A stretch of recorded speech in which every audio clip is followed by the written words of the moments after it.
Christmas Eve, 1945. A house fire erupts in the dead of night. 5 children vanish without a trace. But what if they didn't die in the flames? What if they were taken? This is the chilling story of the Sodder children. The Sodder family lived in Fayetteville, West Virginia. George and Jennie Sodder had 10 children. They were well-respected, hard-working, and by all accounts, happy. December 24, 1945 was a normal evening. The family gathered to celebrate Christmas. The older children stayed up late playing with toys and eating snacks. By 1 a.m., everyone had gone to bed. But just hours later, their world would be turned upside down. Around 1:30 a.m., Jennie Sodder woke up to the sound of something hitting the roof, a loud thud followed by a rolling noise.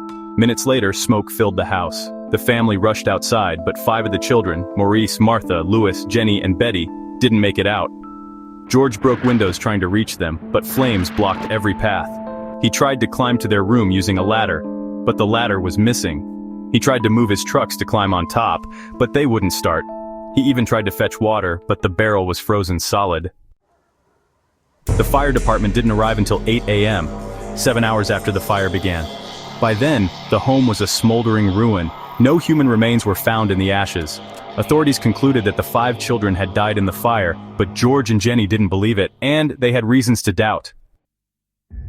Why was the ladder always kept by the house suddenly found at the bottom of an embankment? Why didn't the truck start when they had worked earlier that day? Why was a telephone repairman later discovered to have cut the family's phone line? Not fire damage, but deliberate sabotage? And why did a witness report seeing a man stealing something from the Sodders' property the night of the fire?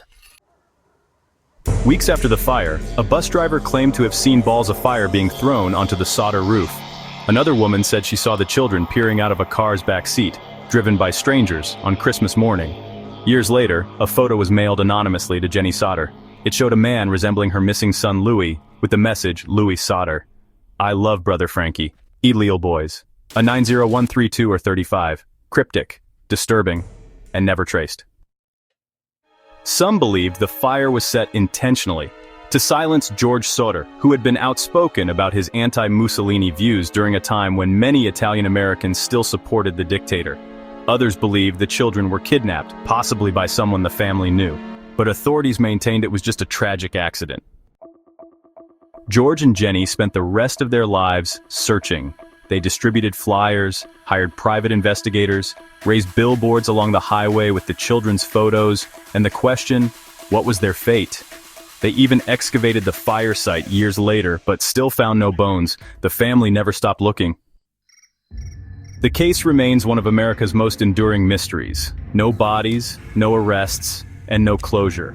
Were the Sodder children taken? Did they die in the fire, or disappear into a secret life? Almost 80 years later, we still don't know. If you have any information about the Sodder children, contact local authorities. Thanks for watching Crime Whisperers. Subscribe for more unsolved mysteries every week. Like, share, and leave your theories in the comments. Until next time, stay curious and stay safe.